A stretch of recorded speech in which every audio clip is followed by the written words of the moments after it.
Жашообузда ар кандай күндөр болору шексиз. Кээ бир күнү муңайып сана тартабыз. Кайсы бир күнү шыктанып кубанабыз. Бирок кайгы баскан күндөрдүн жүгү оор келет окшойт.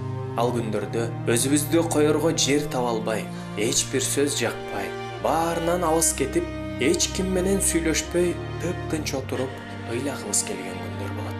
Ооба, ал күндөрдү да басып өтүп, күчкө толуп, жаңы күч, жаңы үмүт, жаңы көз караш менен жашоо талаасына жемиштүү жашоо үчүн аттансак абдан жакшы.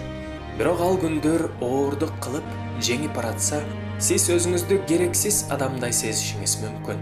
Анда да чөгүп кеткенге акыңыз жок экенин унутпаңыз. Төмөнкү жөнөкөй эле нерселерди эстеп көрүңүзчү.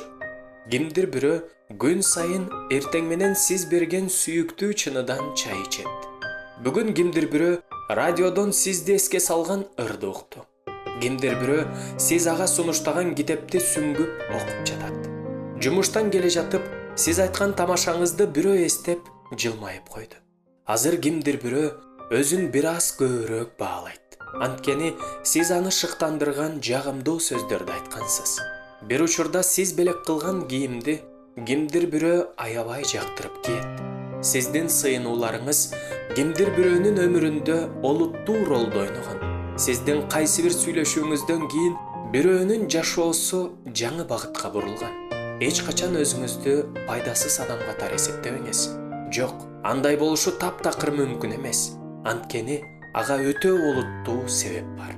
Сиздин жарык дүйнөгө келишиңиз адамдык эле чечим болгон эмес. Сиз улуу Кудайдын эркинде бар болчусуз.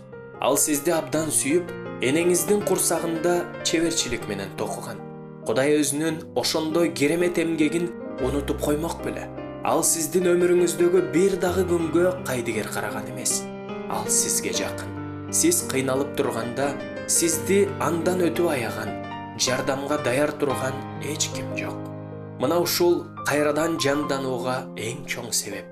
Туруңуз, кайгыңызды ага берип, жашыңызды арчып, күч менен, жаңы дем менен жашоого аттаныңыз. Жашооңуздагы оор күндөр күчтүүрөөк болушуңузга жакшы мүмкүнчүлүк экенин унутпаңыз.